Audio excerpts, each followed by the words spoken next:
우리 하나님 말씀 함께 보도록 하겠습니다. 하나님 말씀은 고린도전서 8장 1절부터 13절까지 말씀입니다.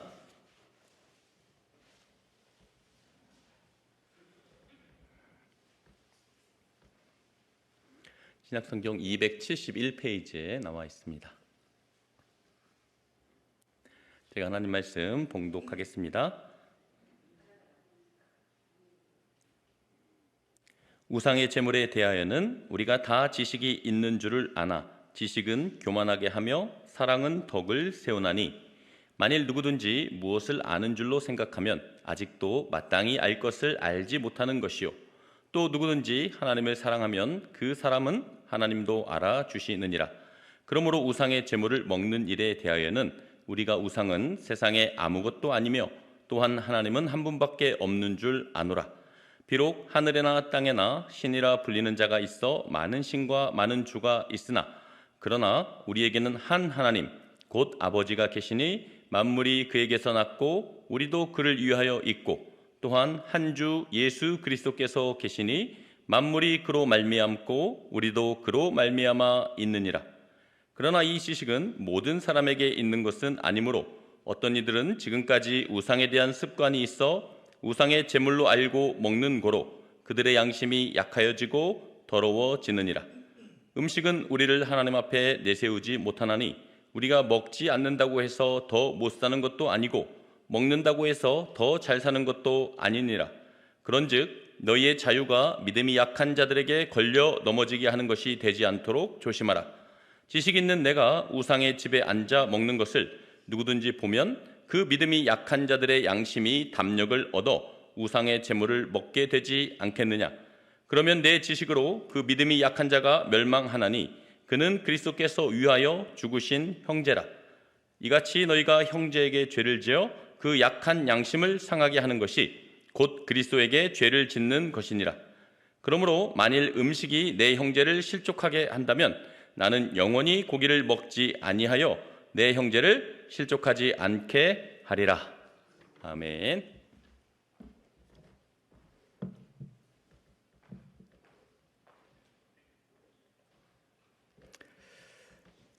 예수를 믿는 사람들을 죽이는데 앞장섰던 사람이 있었습니다. 노예를 잡으러 다니던 추노꾼처럼 예수님을 믿고 유대기로부터 벗어난 이들을 끝까지 추격해서 죽이는 일을 했죠. 여느 때와 다름없이 예수 증인들을 죽이려 가던 길이었습니다. 그런데 갑자기 하늘에서 강한 빛이 임했습니다. 그리고 그 빛 사이로 예수님의 음성이 들려왔습니다. 그 강한 빛은 그의 육적인 눈을 멀게 만들었습니다. 강하고 사랑스러운 음성은 그의 마음을 변화시켰습니다. 우리가 너무나도 잘 알고 있는 바울의 이야기입니다. 가장 큰 자가 되고 싶었지만 예수님 앞에 자신의 존재를 깨닫고 가장 작은 자가 되고 싶어졌죠. 이후에 바울은 수리아 안디옥 교회의 파송으로 이방인들에게 복음을 전하게 됩니다. 바울이 처음 선교한 곳은 그 지역은 갈라디아 지역이었습니다. 수많은 이방인들이 예수님을 믿고 돌이켰죠. 이렇게 이방인들이 회심했다는 소식이 저 멀리 유대 땅까지 들려왔습니다. 그런데 유대인들은 발끈했죠. 개만도 못한 이방인들이 회심했다는 것도 모자라 저들이 교회에 들어와 있는데도 불구하고 할례를 행하고 있지 않았기 때문이었습니다. 성난 유대인들은 바울과 바나바에게 항의하고자 수리아 안디옥까지 쫓아 올라왔습니다. 그리고 모세의 법대로 할례를 행하지 아니하면 구원을 받을 수 없다라고 주장했죠. 바울과 바나바 그리고 유대인들 사이에는 큰 논쟁이 일어났습니다. 교회가 매우 시끄럽게 된 것이죠. 이것은 우리가 어떻게 구원을 받는지에 대한 매우 중요한 논쟁이었습니다. 결국 예루살렘에 있던 야고보와 베드로 그리고 교회 지도자들은 교회 회의를 개최했습니다. 이것이 교회의 첫 회의였습니다. 베드로가 일어나 이렇게 말합니다. 사도행전 15장 8절 11절 말씀입니다. 또 마음을 아신 하나님이 우리에게와 같이 그들에게도 성령을 주어 증언하시고 믿음으로 그들의 마음을 깨끗이 하사 그들이나 우리나 차별하지 아니하셨느니라. 그런데 지금 너희가 어찌하여 하나님을 시험하여 우리 조상과 우리도 능히 매지 못하던 멍에를 제자들의 목에 두려느냐. 그러나 우리는 그들이 우리와 동일하게 주 예수의 은혜로 구원받는 줄을 믿노라. 베드로는 오직 믿음으로 예수 그리스도의 은혜로 구원받는다고 고백한 것이죠. 예루살렘 회의는 이것을 공식적으로 인정합니다. 그리고 그 회의의 결과를 야고보가 이렇게 정리합니다. 사도행전 15장 19, 20절 말씀인데요. 함께 읽어보겠습니다. 시작. 그러므로 내 의견에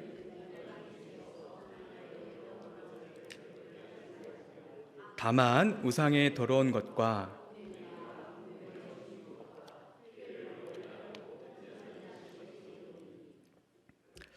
이방인들에게 할례를 주장할 수는 없지만 단 우상의 더러운 것과 음행과 목매어 죽인 것과 피를 멀리할 것을 결정했습니다.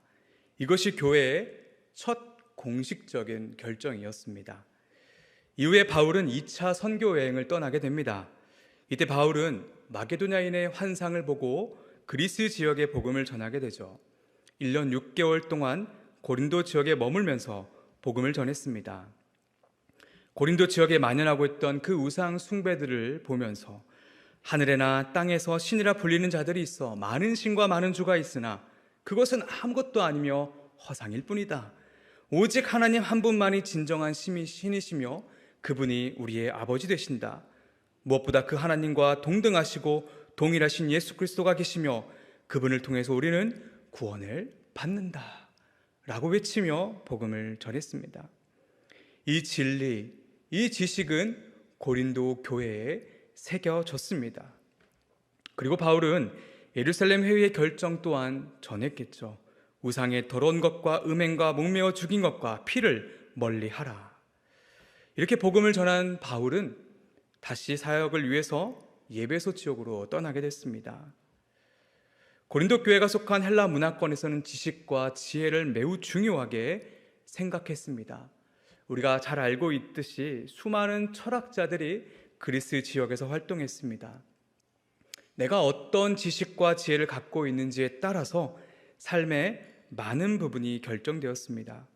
그렇기 때문에 고린도 교회도 역시 자신들이 가진 이 복음의 지식에 대해 매우 자랑스럽게 여기고 있었습니다. 진리에 대한 지식을 소유하고 있는 것은 참으로 중요하고 자랑스러운 일이 분명합니다. 그런데 고린도 교회는 그 바른 지식을 잘못 적용하고 말았습니다. 하나님께서는 바울을 통해 분명히 극상품 포도를 심었는데 들포도가 맺어진 것이죠. 고린도 교회는 바울에게 편지했습니다. 당신과 우리가 함께 공유하고 있는 것처럼 하나님만이 오직 유일한 신이십니다. 그러니 우상은 허상에 불과하죠. 아무것도 아닙니다. 우리는 이 지식을 소유하고 있습니다. 그렇기 때문에 우상에게 바쳐진 음식을 먹는 것은 우리에게 아무런 영향을 주지 않습니다. 바울은 우상의 음식을 먹는 일이 일상이었던 이들에게 처음 복음을 전했습니다. 그때 그 복음을 들은 고린도 교회는 우리가 우상의 음식을 먹을 수 있을까라고 질문했겠죠. 그 질문에 바울은 단호하게 성경과 예루살렘 교회의 결정에 따라 먹지 말라라고 가르쳤을 것입니다. 그런데 바울이 떠나자 이들은 왜 우리는 우상의 음식을 먹을 수 없을까라며 질문을 바꾸게 된 것이죠. 그러면서 자신들이 가진 지식을 생각해 보니 우상은 아무것도 아니야. 우리는 먹을 수 있어. 라는 결론을 도출한 것입니다. 바울은 이러한 고린도 교회의 입장을 담은 서신을 받았고 이제 그 답을 오늘 본문을 통해서 해주고 있습니다. 오늘 본문을 통해서 함께 세 가지를 살펴보려고 합니다.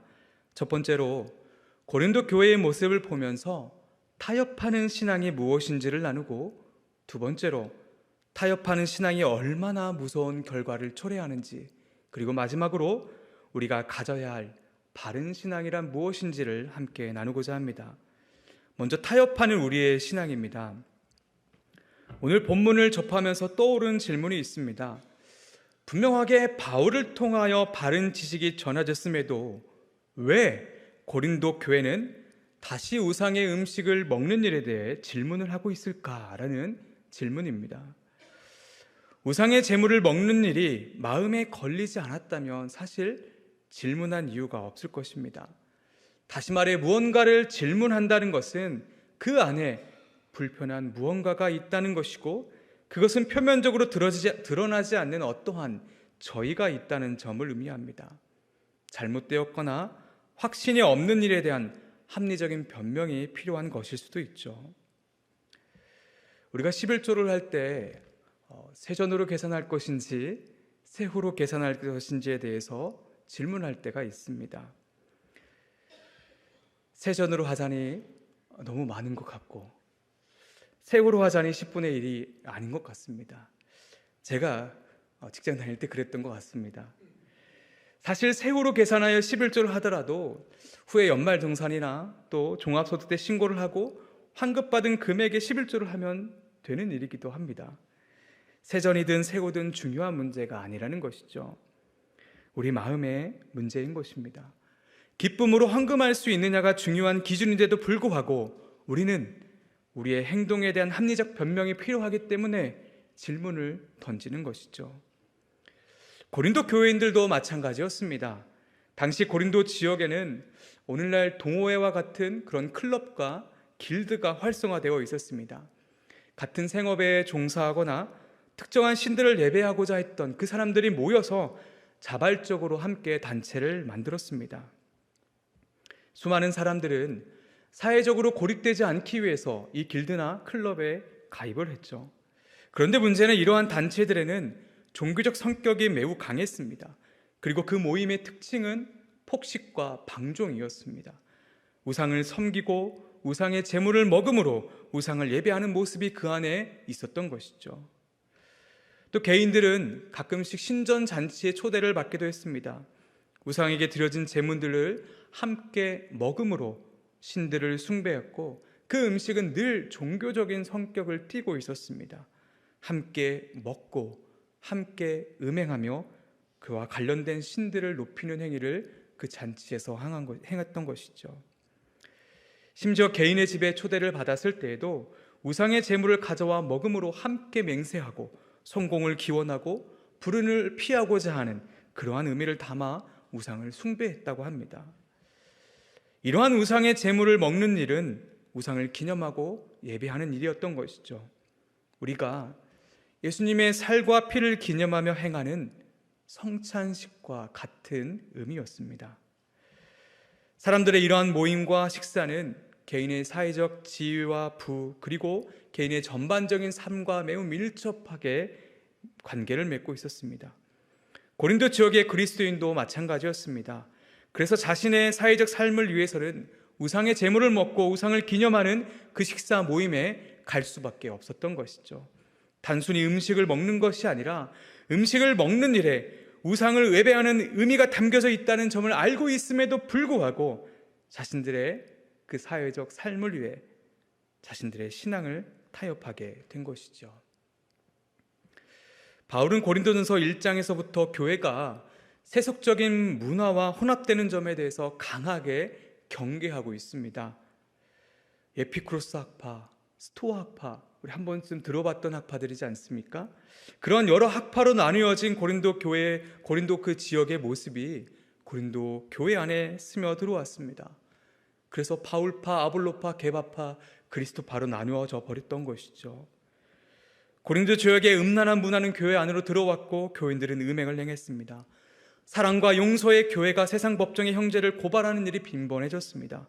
고린도 지역에 성행하던 음란과 그 결혼관이 교회 안으로 들어와 가정을 깨트려버리는 일이 일어났습니다. 이렇게 바울은 계속해서 교회의 세속화와 혼합주의에 대해서 강하게 권면하고 있습니다. 우상의 제물을 먹는 일도 마찬가지였습니다. 고린도 교회는 하나님에 대한 지식이 분명히 있었습니다. 1절에 바울이 뭐라고 말합니까? 우리가 다 지식이 있는 줄 아나. 바울과 고린도 교회는 같은 지식을 공유하고 있었습니다. 그 지식은 4절 6절에서 말하는 지식입니다. 우리가 우상의 세상이 아무것도 아니며 또한 하나님은 한 분밖에 없는 줄 아노라. 비록 하늘에나 땅에나 신이라 불리는 자가 있어 많은 신과 많은 주가 있으나 그러나 우리에게는 한 하나님 곧 아버지가 계시니 만물이 그에게서 났고 우리도 그를 위하여 있고 또한 한 주 예수 그리스도께서 계시니 만물이 그로 말미암았고 우리도 그로 말미암아 있느니라. 또 8절에서 말하는 지식입니다. 음식은 우리를 하나님 앞에 내세우지 못하나니 우리가 먹지 않는다고 해서 더 못 사는 것도 아니고 먹는다고 해서 더 잘 사는 것도 아니니라. 함께 공유하고 있는 이 지식은 바울에게는 바른 지식이었지만 고린도 교회에는 바른 지식이 되지 못했습니다. 무슨 말입니까? 고린도 교인들은 이 귀한 진리를 자신을 교만하게 만들고 오만하게 만드는데 사용했습니다. 그래서 바른 지식이 되지 못했던 것이죠. 바른 지식을 왜곡된 지식으로 바꾸어 버렸습니다. 바른 지식이 되기 위해서는 반드시 필요한 것이 있습니다. 바로 사랑입니다. 본문의 1절의 말씀을 보겠습니다. 지식은 교만하게 하며 사랑은 덕을 세우나니. 사실 헬라어 원문에는 덕이라는 단어는 존재하지 않습니다. 아마도 뒤에 살펴볼 믿음이 약한 형제들을 세운다는 의미로 덕이라는 말을 첨부해서 번역한 것 같습니다. 직역하면 사랑은 세우나니 라고 말씀하고 계시죠. 세우나니라는 말씀은 집을 세우다, 집을 만들다 라는 의미가 담겨져 있습니다. 사랑은 그리스도의 몸인 교회를 세운다는 의미가 담겨져 있는 것이죠. 또 그리스도께서 이와여 죽으신 옆에 있는 형제들을 세운다는 의미입니다. 다시 말해 우리가 소유한 진리가 바른 지식이 되기 위해서는 반드시 사랑이 필요하며 그것은 그리스도의 몸을 세우는 데 사용되어야 한다는 것이죠. 그러할 때 그 지식이 바른 지식이 된다는 것입니다. 특별히 바울은 본문 3절에 특이한 말을 합니다. 또 누구든지 하나님을 사랑하면 그 사람은 하나님도 알아주시느니라. 본문의 문맥에서 볼 때 약간 엉뚱한 것 같은, 뭔가 맞지 않는 것 같은 바울의 이야기죠. 이 말씀을 원문의 의미를 담아서 다시 번역해 보면 만일 어떤 자가 지금 하나님을 사랑하고 있다면 하나님께서 이미 그를 알고 계셨기 때문이다입니다. 현재 우리가 하나님을 사랑하고 있는 이유가 하나님께서 그 전에 이미 우리를 알고 계셨기 때문이라는 의미이죠. 예배소서 말씀을 빌려 해석하면 결국 창세 전부터 우리를 택해 주신 하나님의 그 사랑이 있기 때문에 현재 우리가 하나님을 사랑하고 있다라는 의미입니다. 여러분, 바울이 이 말씀을 하는 이유가 무엇일까요? 우리가 하나님의 사랑을 깨닫기 위해서는 반드시 도움이 필요합니다. 성령님의 도우심이 필요하죠. 성령님의 도우심으로 우리는 현재 하나님을 사랑하는 자가 되었고 거듭나게 되었습니다. 이처럼 우리가 소유한 지식이 바른 지식이 되기 위해서는 그 지식이 우리의 본성을 통과해서 드러나는 것이 아니라 우리 안에 역사하시는 그 성령님을 통해서 세상 가운데 드러나야 한다는 것이죠. 이렇게 우리가 소유한 지식이 바른 지식이 되기 위해서는 그리스도의 몸을 세우고 만드는데 그 지식이 사용되어야 하며 만물보다 심히 부패한 우리의 옛 본성이 아니라 우리 안에 거하시는 성령님을 통해서 그 지식이 드러날 때야 비로소 바른 지식이 되는 것입니다.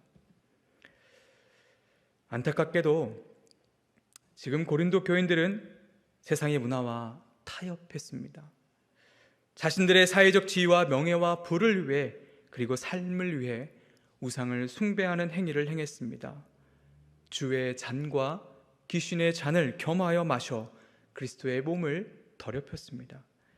신자 안에 거하시는 성령님을 통해 지식을 드러내는 것이 아니라 그 자신의 옛 본성을 따라 지식을 드러냈습니다. 사랑하는 여러분, 우리가 아무리 하나님에 대한 지식을 잘 알고 있다 하더라도 그 지식이 바른 지식이 되지 않을 수도 있습니다. 우리는 바른 지식, 바른 신앙을 갖고 있다고 자부합니다. 특별히 그 어느 교단보다도 합신 교단이라는 이유로 또 합신교단의 대표 교회라는 자부심으로 바른 지식과 신학을 갖고 있다고 생각합니다. 그러나 그 지식이 세상과 타협하는 우리의 모습과 우리의 본성을 통과하면 왜곡된 지식으로 바뀌어 버릴 수도 있습니다. 여러분, 오해하지 말아야 할 것은 하나님의 지식 자체가 바르지 않다는 것이 아닙니다. 하나님의 지식이 변한다는 것도 아닙니다. 늘 복음의 지식은 바르고 진리이죠. 그러나 그 지식이 우리를 통해 삶으로 드러날 때가 중요한 것입니다. 어느 날 세베대의 아들 야고보와 요한이 예수님께 조용히 찾아옵니다. 그리고 이렇게 말하죠. 주의 영광 중에서 우리를 하나는 주의 우편에 하나는 좌편에 앉게 하여 주시옵소서. 그 이야기를 들은 열 제자가 어떻게 반응합니까? 성경은 분이 여겼다고 말합니다. 예수님의 12 제자들은 이방 통치자들이 자기 백성들 위해 군림하고 권력을 행사하는 그 세상의 모습을 가져와 자신들의 신앙과 섞어버렸습니다. 예수님이 그리스도시며 하나님의 아들이라는 그 지식이 왜곡된 지식으로 드러난 것이죠. 오늘 중요한 날이었죠. 강서구청장 보궐선거가 있는 날이었습니다. 저도 새벽 예배를 마치고 운동을 다녀온 후에 또 이른 아침에 투표에 참여했습니다. 투표에 참여하니까 진짜 서울 시민이 된 것 같은 그런 좋은 느낌도 들었습니다. 여러분, 성경은 이 세상의 정치에 대해서 뭐라고 말하고 있을까요? 스캇 솔즈가 쓴 선에 갇힌 인간, 선밖의 예수라는 책에 이와 관련된 내용들이 소개되고 있습니다. 무엇보다도 성경은 이 세상의 정부라는 제도에 대해서 찬성하고 긍정하고 있습니다. 사회의 부패를 막고 번영을 촉진시키기 위해서 세우신 하나님의 제도인 것이죠.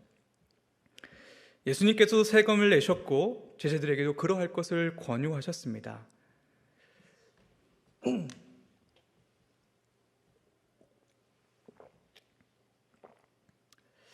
사도 바울도 로마 정부가 기독교의 적대적이었지만 로마 정부의 관리자들이 하나님의 사역자이기 때문에 그들에게 복종하고 세금을 내라고 말했습니다.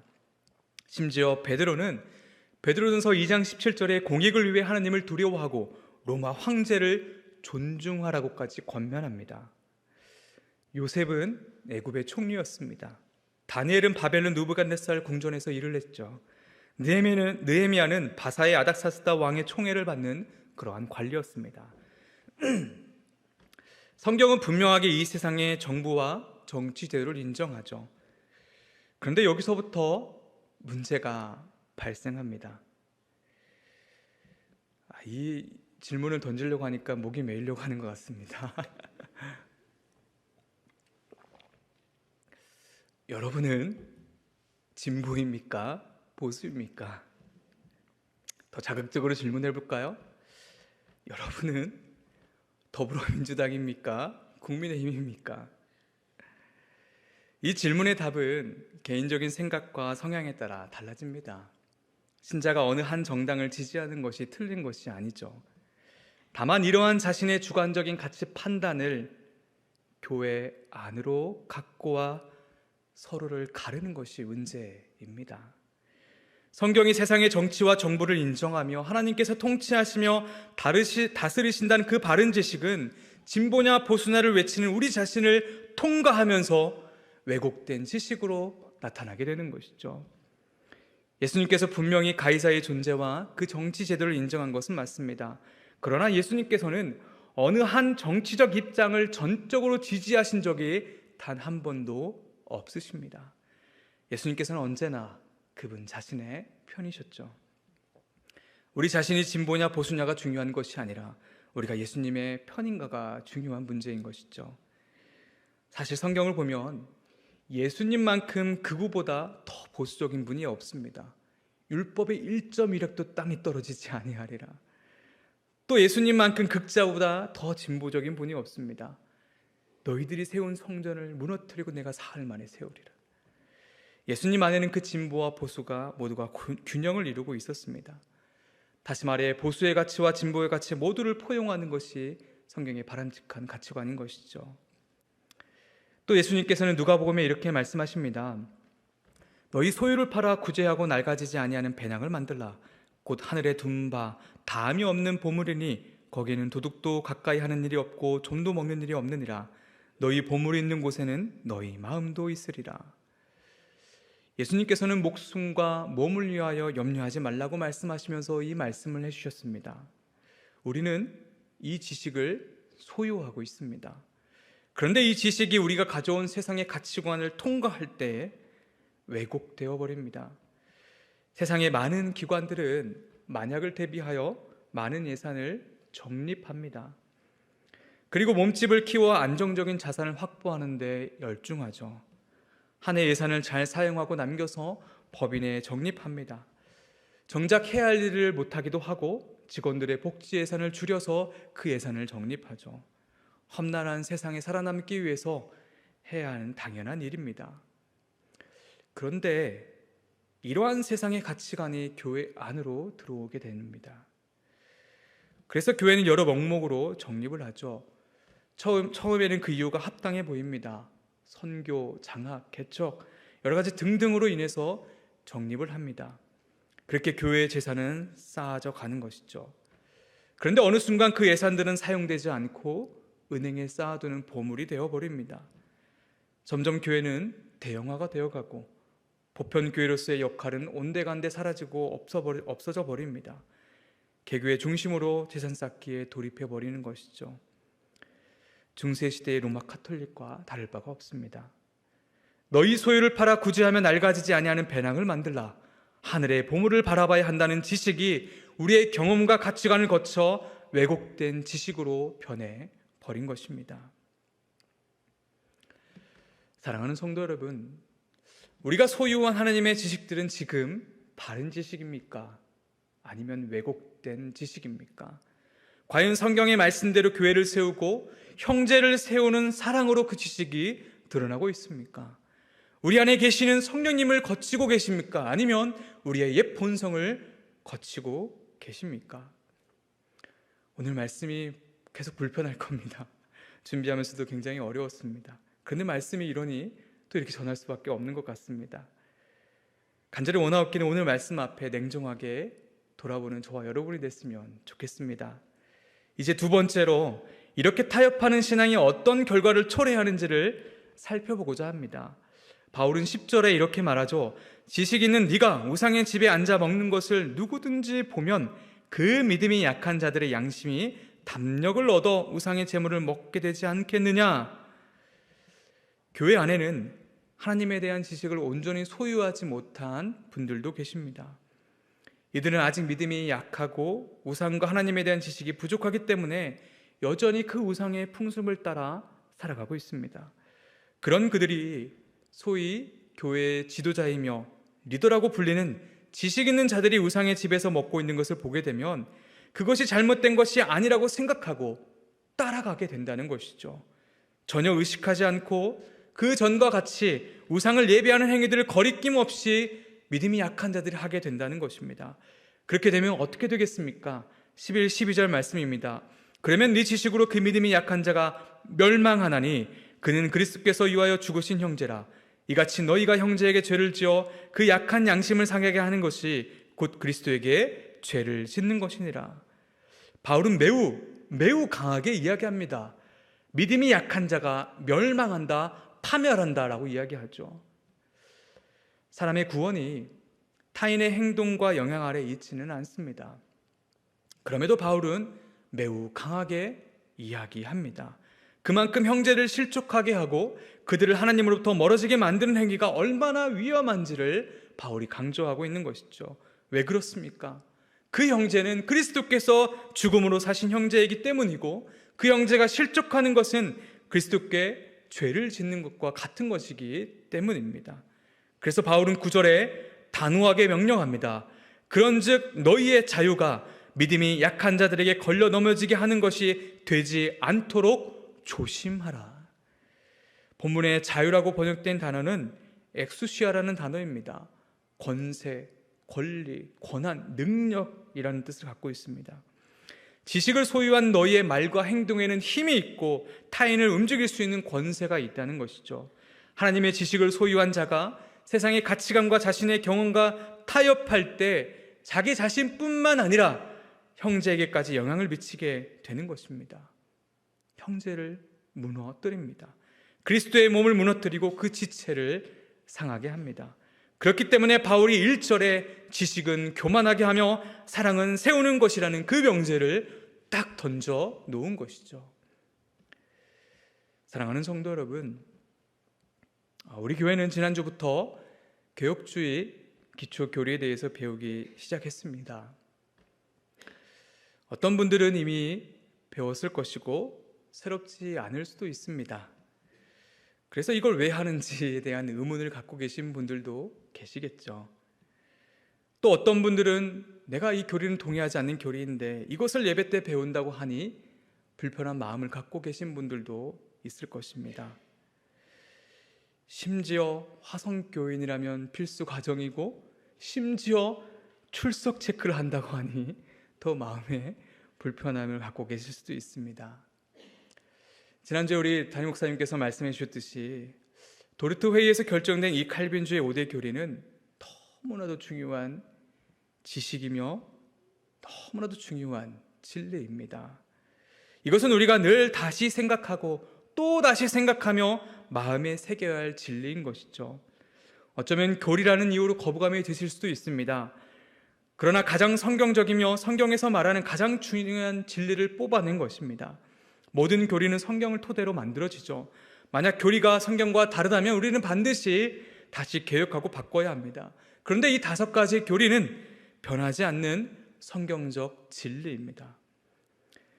그럼에도 우리가 이 교리에 대해서 반감이 드는 이유는 무엇일까요? 이미 알고 있는 것이라면서 듣고 싶지 않은 이유가 무엇일까요? 심지어 동의하고 싶지 않은 이유가 무엇일까요? 사람은 누구나 예외 없이 아담 이후에 전적으로 타락했습니다. 인간 스스로는 구원에 이를 수 없죠. 그 죄의 비참함 그리고 그 죄의 무게는 우리가 감히 상상할 수 없는 무한함과 영원함입니다. 이러한 타락 속에서 우리를 하나님께서 구원해 주신 것이죠. 이것이 전적 타락의 지식입니다. 우리가 이 지식을 소유하고 있고 또 앞으로 더 자세하게 배우게 되겠죠. 그런데 이 지식이 우리의 연약한 본성을 통과할 때 왜곡된 지식으로 나타날 수 있습니다. 그리고 타인을 실족하게 만듭니다.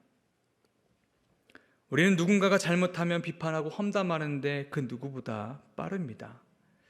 제가 그렇습니다. 불평과 불만을 통해서 나는 그렇지 않다라고 나와 타인에게 계속 이야기하고 있는 것이죠.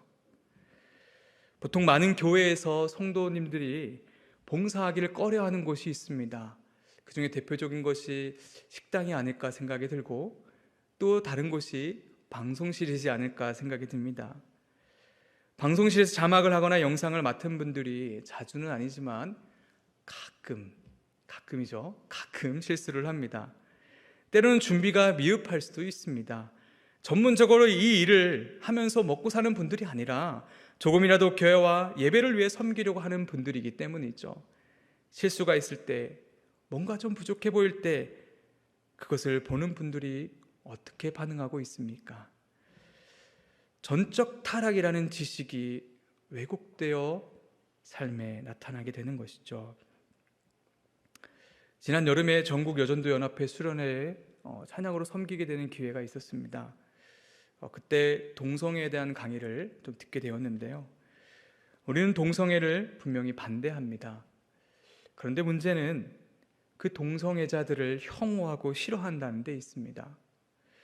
동성애라는 죄를 혐오하는 것은 맞으나 동성애자들을 혐오하고 저주하는 것은 잘못된 일입니다.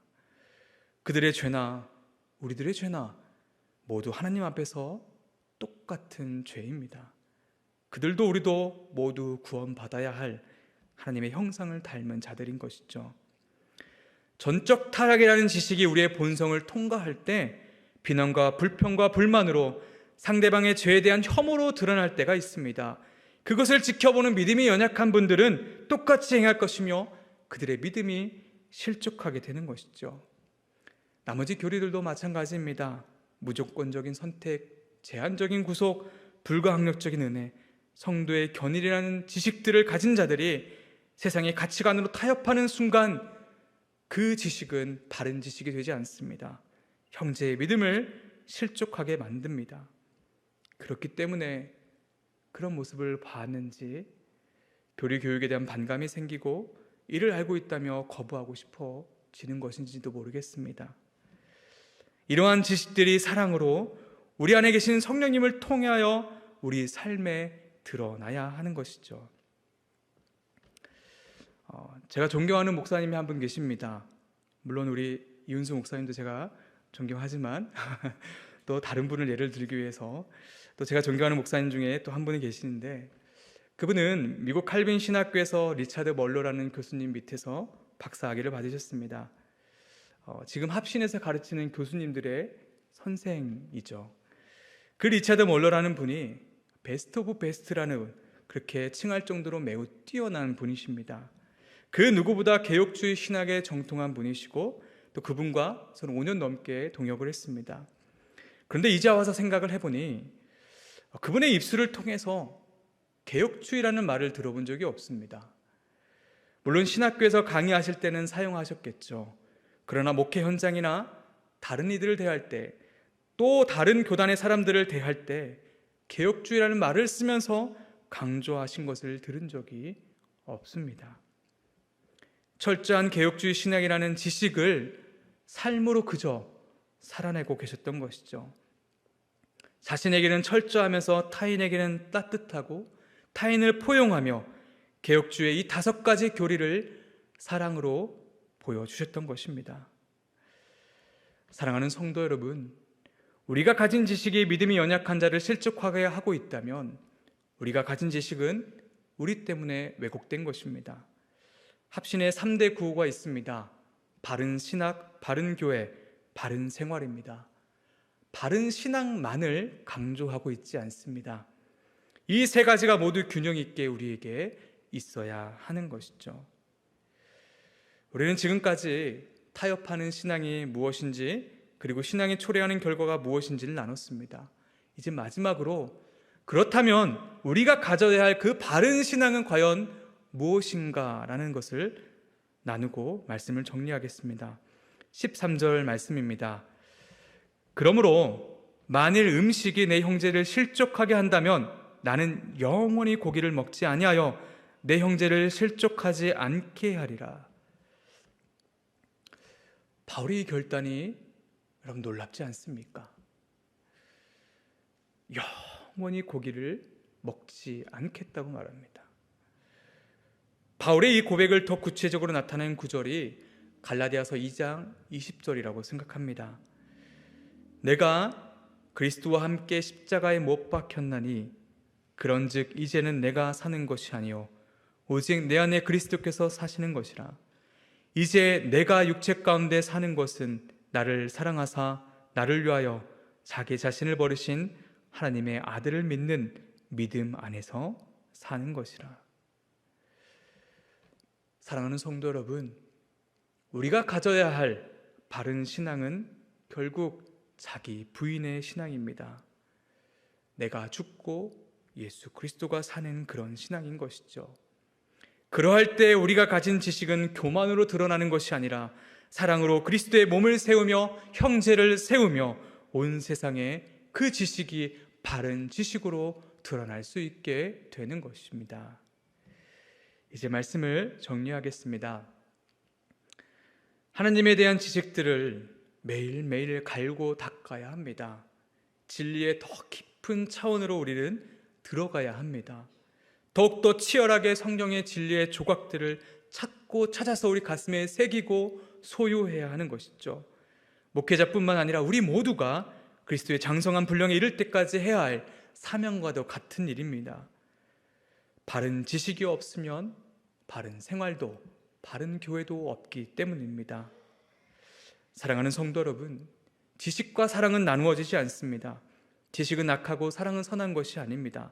다만 오늘의 말씀처럼 그 지식이 우리가 경험한 세상의 가치관과 우리의 거짓된 본성을 통과하여 세상에 드러나는 것이 우리가 경계해야 될 일인 것이죠. 그러할 때 지식은 우리를 교만하게 만듭니다. 늘 함께 말씀 앞에 우리 자신을 비추고 그 발견된 진리의 조각들이, 그 지식들이 타협하는 신앙이 아닌 사랑으로 세워지는 바른 신앙으로 드러나기를 소망합니다.